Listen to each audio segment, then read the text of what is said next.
के साथ पराग गुप्ता। एक नजर फटाफट खबरों पर।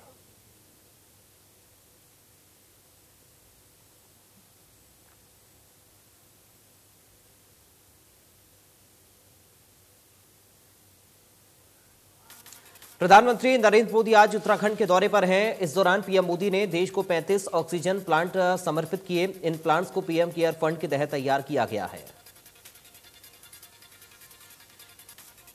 प्रधानमंत्री नागरिक सहायता और राहत कोष की सहायता के ये संयंत्र बनाए गए हैं। जिन शहरों में ये संयंत्र बनाए गए हैं उनमें शामिल हैं गोरखपुर, प्रयागराज, नैनीताल और भोपाल। उत्तराखंड के ऋषिकेश एम्स में आयोजित कार्यक्रम के मौके पर प्रधानमंत्री ने एक जनसभा को संबोधित करते हुए कहा कि आज से नवरात्र का पावन पर्व भी शुरू हो रहा। आज प्रथम दिन मां शैलपुत्री की पूजा होती है। पीएम ने कहा कि इन प्लांट्स के शुरू हो जाने से अब देश के दूर दराज वाले इलाकों में भी नए वेंटिलेटर्स की सुविधा मिल सकेगी। Made in India corona vaccine का तेजी से और बड़ी मात्रा में निर्माण हो रहा है। पीएम ने कहा कि भारत ने जो कर दिखाया वो हमारी संकल्प शक्ति, हमारे सेवा भाव, हमारी एकजुटता का प्रतीक है।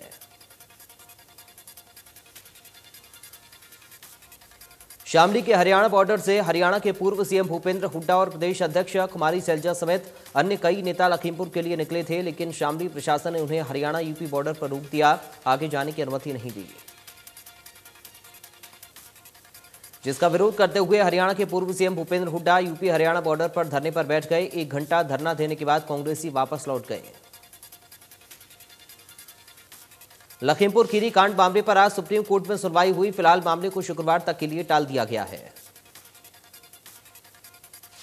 लखीमपुर जाने से पहले अखिलेश यादव ने कहा कि जो नामजद हैं जिन्होंने ऐसी घटना की है वो जेल जाएं। सुप्रीम कोर्ट ने स्वतः संज्ञान लिया है। हमें उम्मीद है कि इन परिवारों को न्याय मिलेगा। पानीपत के संजय चौक से लखीमपुर खीरी के लिए हरियाणा कांग्रेस की यात्रा रवाना। प्रभारी विवेक बंसल, कुमारी सैलजा, भूपेंद्र हुड्डा समेत तमाम विधायक मौजूद पीड़ित किसान परिवारों से मुलाकात करेंगे।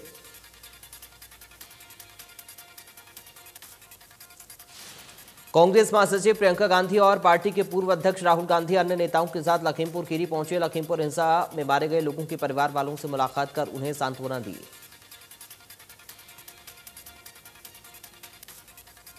प्रियंका और राहुल गांधी निघासन में पत्रकार के परिवार से भी मिले। आरोपियों की जल्द गिरफ्तारी की मांग उठाई। इस दौरान पंजाब और छत्तीसगढ़ के सीएम भी मौजूद रहे।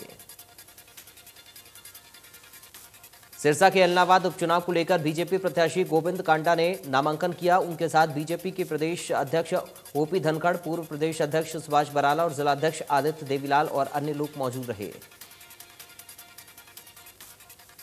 उपचुनाव में टिकट देने पर बीजेपी प्रत्याशी गोविंद कांडा ने बीजेपी हाईकमान का आभार जताया। उन्होंने कहा कि वे समाज सेवी कार्यों को सरकार से जुड़कर जारी रखेंगे। उन्होंने कहा कि सिरसा जिले की जनता कांडा परिवार पर भरोसा करती है और वे सबके दुख में काम आते हैं। इस मौके पर बीजेपी नेता सुभाष बराला ने कहा कि एलनाबाद में बीजेपी प्रत्याशी ऐतिहासिक जीत दर्ज करेंगे। मुख्यमंत्री मनोहर लाल ने अखिल भारतीय तकनीकी शिक्षा परिषद की प्रगति छात्रवृत्ति में चयनित प्रदेश की छात्राओं से वीडियो कॉन्फ्रेंसिंग के जरिए बात की।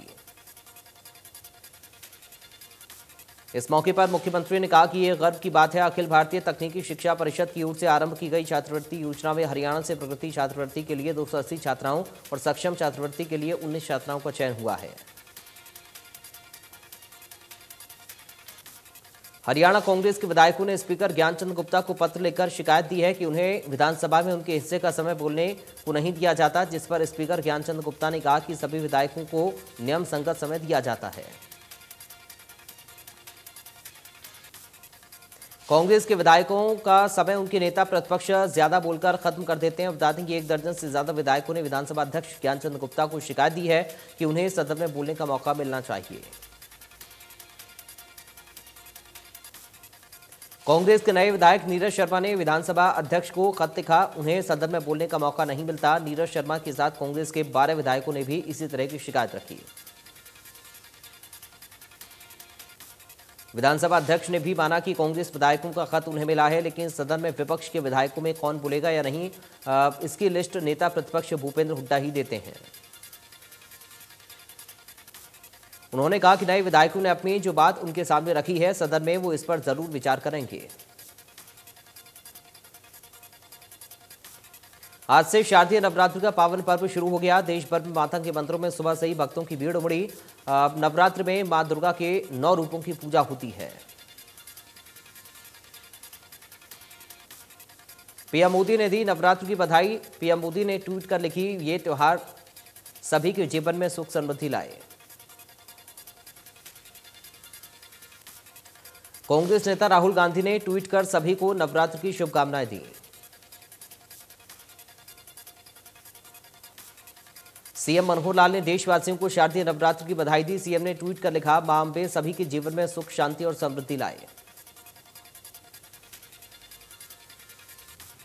डिप्टी सीएम दुष्यंत चौटाला ने भी सभी को नवरात्र की बधाई दी। ट्वीट कर लिखा, सभी के जीवन में सुख, समृद्धि और शांति की प्रार्थना करता हूं।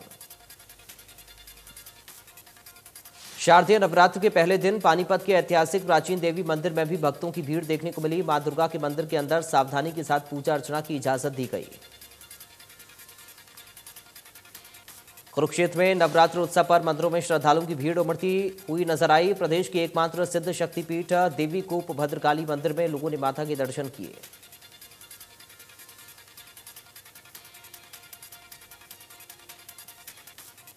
पलवल में पहले नवरात्र के दिन जिले के मंदिरों में भक्तों की भारी भीड़ देखने को मिली। आज मंदिरों में मां के दर्शन के लिए लंबी लंबी कतार देखने को मिल रही है।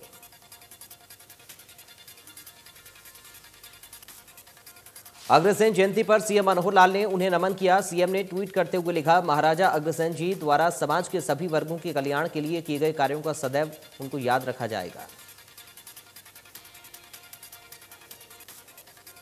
डिप्टी सीएम दुष्यंत चौटाला ने भी अग्रसेन जयंती पर उन्हें नमन किया। ट्वीट कर लिखा, महाराजा अग्रसेन जी के संदेश और विचार सदैव देश सेवा के लिए प्रेरणा देते रहेंगे। हरियाणा की अंशु मलिक ने विश्व चैंपियनशिप के फाइनल में जगह बनाकर इतिहास रच दिया। वो इस चैंपियनशिप के फाइनल में पहुंचने वाली पहली भारतीय महिला पहलवान बन गई। अंशु मलिक ने जूनियर यूरोपीय चैंपियन सोलोमिया विंग को हराकर यह उपलब्धि हासिल की। अंशु जीत दर्ज करके 57 किलोग्राम के फाइनल में पहुंच गई। विश्व चैंपियनशिप के फाइनल में पहुंचने वाली पहली भारतीय महिला पहलवान अंशु मलिक को सीएम मनोहर लाल ने बधाई दी। ट्वीट कर लिखा, ये एक अद्भुत उपलब्धि है जिसने हम सभी को गौरवान्वित किया है।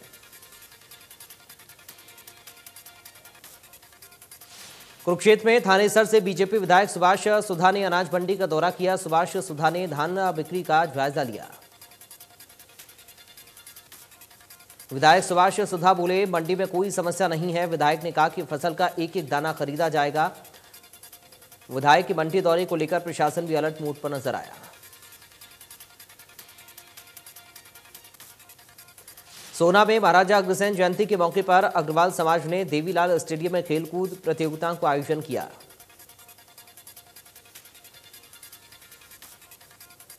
खेलकूद प्रतियोगिता में 6 साल से लेकर 18 साल तक के युवाओं ने भाग लिया। आयोजकों ने बताया कि गांव और कस्बों में उभरने वाली प्रतिभाओं को आगे लाने के लिए इस कार्यक्रम का आयोजन किया गया है।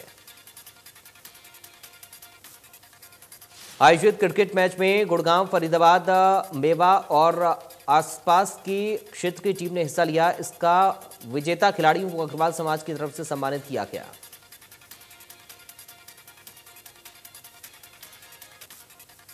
कृषि मंत्री जेपी दलाल ने पहाड़ी गांव में मंदिर में माथा टेककर प्रदेशवासियों और किसानों की समृद्धि की कामना की, जिसके बाद कृषि मंत्री जेपी दलाल किसान सम्मेलन में शामिल हुए, जहां उन्होंने कॉलेज में हुए घेराव को शर्मनाक बताया। क्षेत्रवासियों से माफी मांगते हुए कहा कि कॉलेज में बेटियों को हुई परेशानी से शर्मिंदा हूं। आंदोलन के नाम पर महिला कॉलेज को घेरने की कल्पना नहीं कर सकता हूं। किसानों के विरोध के ऐलान पर कृषि मंत्री ने कहा, भगवान उपद्रवियों को सद्बुद्धि दे और वो क्षेत्र के विकास में बाधा न डालें। कृषि मंत्री ने कहा कि चाहे कितना भी उकसा लें, लेकिन हम संयम नहीं तोड़ेंगे। हम किसानों के नहीं, गुंडों के खिलाफ हैं।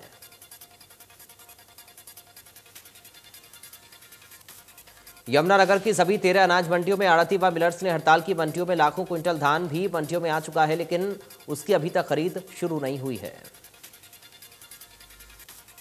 धान की फसल खुले आसमान के नीचे रखी हुई है। कई बार बारिश में ये धान भीग चुका है, जिससे किसानों को भारी नुकसान हुआ है। आढ़तियों का कहना है कि जब मंडी में पहले से ही शेड में गेहूं का स्टॉक पड़ा है, उसके बाद किसानों ने खोले में अपने धान को लगा दिया है, उसकी अभी तक खरीद नहीं हुई है, ना ही उठान हुआ है। गुरुग्राम में गुरुवार को प्रधानमंत्री नरेंद्र मोदी ने उत्तराखंड से वीडियो कॉन्फ्रेंसिंग के माध्यम से 2 PSA ऑक्सीजन प्लांट का उद्घाटन किया।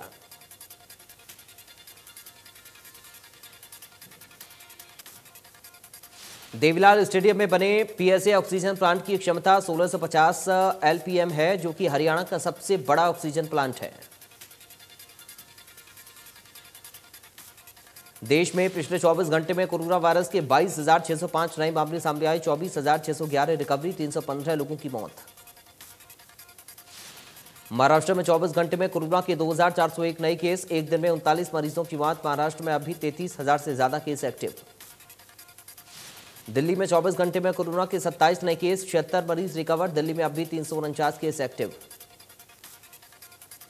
प्रदेश में कम हो रहा कोरोना, 24 घंटे में 11 नए केस मिले, 21 मरीज रिकवर हुए। प्रदेश में एक्टिव केस 273। नरवाना में 2 बाइक की आमने सामने से भिड़ंत होने से भीषण हादसा, सड़क हादसे में किसान समेत 4 की मौत, 2 लोग घायल।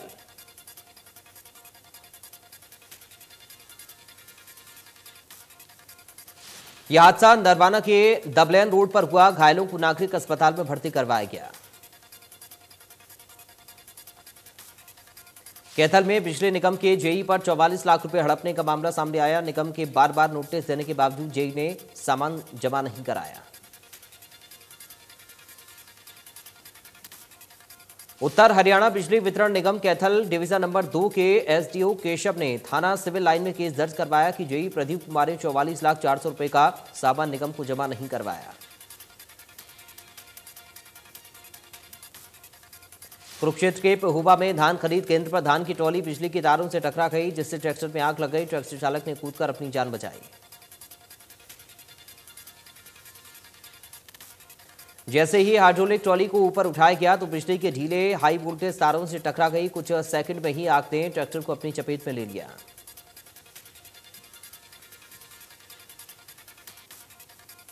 पानीपत के सिविल अस्पताल में सफाई कर्मचारी से मारपीट की गई। कर्मचारी ने गंदगी फैलाने से मना किया तो उसके साथ मारपीट की गई। घायल कर्मचारी को सिविल अस्पताल में इलाज के लिए भेजा गया। पीड़ित ने पुलिस से न्याय की गुहार लगाई है।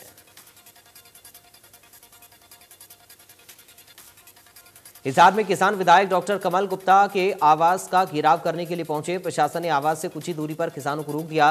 किसानों को कमल गुप्ता के आवास पर न जाने दिए जाने के बाद किसानों ने धरना प्रदर्शन किया। किसानों का कहना है कि जब तक कमल गुप्ता माफी नहीं मांगते तब तक धरना जारी रहेगा। किसानों ने ऐलान किया कि हिसार के चारों टोल प्लाजा को बंद किया जाएगा। करनाल में निजी स्कूल में पढ़ने वाले एक छात्र की ट्रेन की चपेट में आने से दर्दनाक मौत हो गई। स्कूल से वापस लौट रहा था छात्र। पुलिस ने शव को कब्जे में लेकर जांच की शुरू।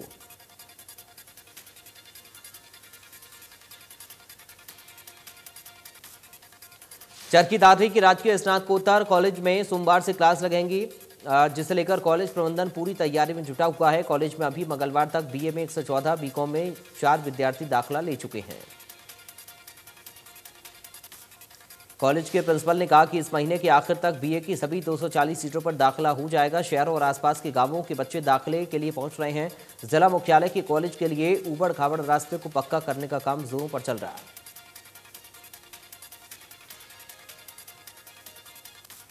अंबाला में सरकारी स्कूलों की हालत बहुत खराब हो चुकी है। बताया जा रहा है कि जिले में 83 स्कूल हैं, जिनमें 243 कमरे हैं और उनकी हालत बहुत खराब है। शाहपुर स्थित सरकारी स्कूल में एक जर्जर हालत कमरे की छत गिर गई थी, जिसको जांच के बाद शिक्षा विभाग ने अनसेफ घोषित कर दिया। अनसेफ कमरों की वैल्यूएशन लगाई जाएगी, उसके बाद नीलामी की प्रक्रिया होगी। बाकी बची जर्जर बिल्डिंग पर भी कमेटी जल्द फैसला लेगी।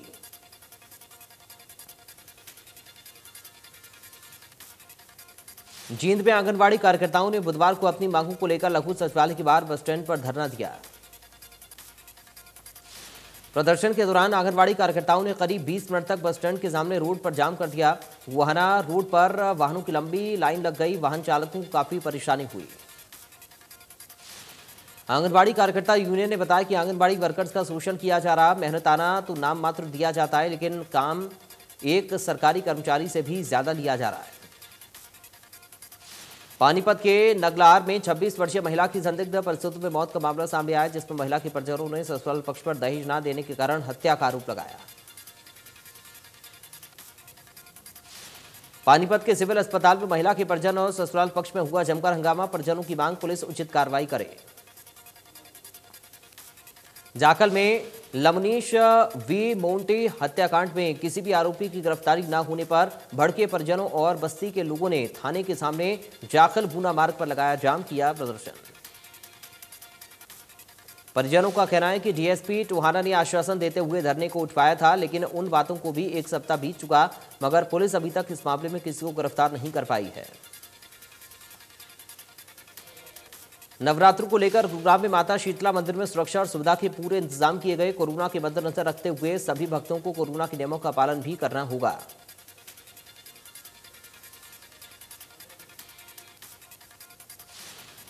यमुनानगर के अमादलपुर में प्रसिद्ध ऐतिहासिक तीर्थ सूर्यकुंड मंदिर में प्रथम नवरात्र से 100 कुंडलीय श्री चंडी महायज्ञ का आयोजन होगा। इसके लिए 50 फुट ऊंची यज्ञशाला बनाई गई, जिसे राजस्थान के कारीगरों ने विशेष रूप से तैयार किया है। गृह मंत्रालय के आदेशों के बाद फरीदाबाद में लोगों को साइबर क्राइम के बारे में जागरूक करने का काम जोरों पर है। बुधवार को साइबर थाना की टीम ने स्कूली बच्चों को साइबर अपराध से बचने के तरीके बताए। पलवल में आगरा कैनाल नहर की पटरी के पास झाड़ियों में 24 वर्षीय अज्ञात युवक का शव अधजली अवस्था में मिला। सूचना पाकर मौके पर पुलिस ने शव को कब्जे में लेकर पहचान कराने की कोशिश की, लेकिन शव की पहचान नहीं हो पाई। पुलिस ने शव को पहचान और पोस्टमार्टम के लिए सिविल अस्पताल भेज दिया। गोवाना के गांव कथूरा के सांघी रोड पर सड़क किनारे युवक का नग्न अवस्था में शव मिलने से पूरे गांव में सनसनी। घटना की सूचना मिलने पर मौके पर पहुंची पुलिस ने शव को अपने कब्जे में लेकर पोस्टमार्टम के लिए गोवाना के नागरिक अस्पताल भेज दिया।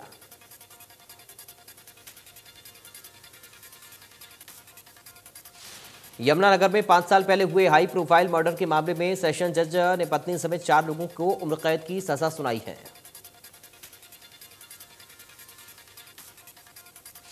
इस मामले में दिलचस्प पहलू यह है कि मृतक का पोस्टमार्टम तक नहीं हुआ था, लेकिन तथ्यों के आधार पर न्यायालय ने सजा सुना दी। यमुनानगर में मेडिकल संचालक की हुई हत्या से सनसनी फैल गई। थर्मल पावर प्लांट के पास कार के बाहर उसका शव बरामद हुआ। तेजधार हथियार से गला रेतकर उसकी हत्या की गई। जानकारी के मुताबिक 40 साल के मृतक मोहम्मद यूनिस बॉडी माजरा में मेडिकल की दुकान चलाता और थर्मल कॉलोनी में अपने भाई के पास रहता था। घटना की सूचना मिलते ही मौके पर पहुंची पुलिस ने जांच शुरू की। रोहतक जिले के गांव शिमली रोड पर एक व्यक्ति का शव मिलने से इलाके में सनसनी। बताया जा रहा है कि शव कार में खून से लथपथ पड़ा हुआ था। शव को ग्रामीणों ने देखा तो ग्रामीणों ने इसकी सूचना पुलिस को दी। मौके पर पहुंची पुलिस ने जांच पड़ताल की। पुलिस ने बताया कि कार की पिछली सीट पर युवक के सीने में गोली लगने से मौत हुई। मृतक युवक उत्तर प्रदेश के इटावा जिले का बताया जा रहा। उसकी पहचान सुनील कुमार के रूप में हुई है, जो कि रोहतक में एक कंपनी में काम करता था। पुलिस ने शव को कब्जे में लेकर पोस्टमार्टम के लिए पीजीआई रेफर कर दिया। सरकारी तेल कंपनियों के पेट्रोल की कीमत में आज 30 पैसे प्रति लीटर और डीजल में 38 पैसे की बढ़ोतरी की गई। दिल्ली में पेट्रोल का रेट 103 रुपये 24 पैसे, मुंबई में 109 रुपये 25 पैसे के रिकॉर्ड स्तर पर पहुंचा। दिल्ली में डीजल की कीमत 91.77 रुपये प्रति लीटर, मुंबई में 99.55 रुपये प्रति लीटर के रिकॉर्ड स्तर को छू गई। कैथल में पेट्रोल और डीजल के साथ रसोई गैस के दामों में ने आम आदमी की परेशानी बढ़ा दी है। आम आदमी की जेब पर बोझ बढ़ने से घर की रसोई का बजट भी बिगड़ने लगा है। नॉन सब्सिडी वाले एलपीजी सिलेंडर्स की कीमत में आज एक बार फिर से बढ़ोतरी की गई। नॉन सब्सिडी वाले 14.2 किलो के सिलेंडर पर 15 रुपये बढ़ाए गए।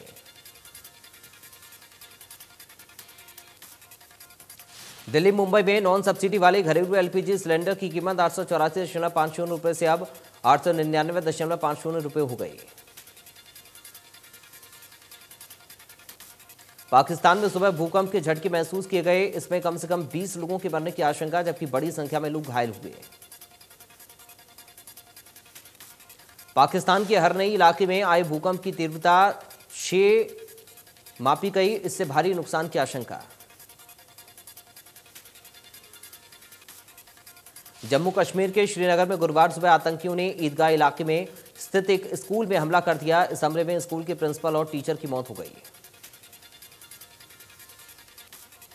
जम्मू कश्मीर पुलिस ने सरकारी स्कूल में हुए हमले में 2 अध्यापकों के मारे जाने की पुष्टि की है। पुलिस ने कहा कि आतंकी अचानक ही स्कूल में घुस आए और अध्यापकों पर ताबड़तोड़ फायरिंग शुरू कर दी।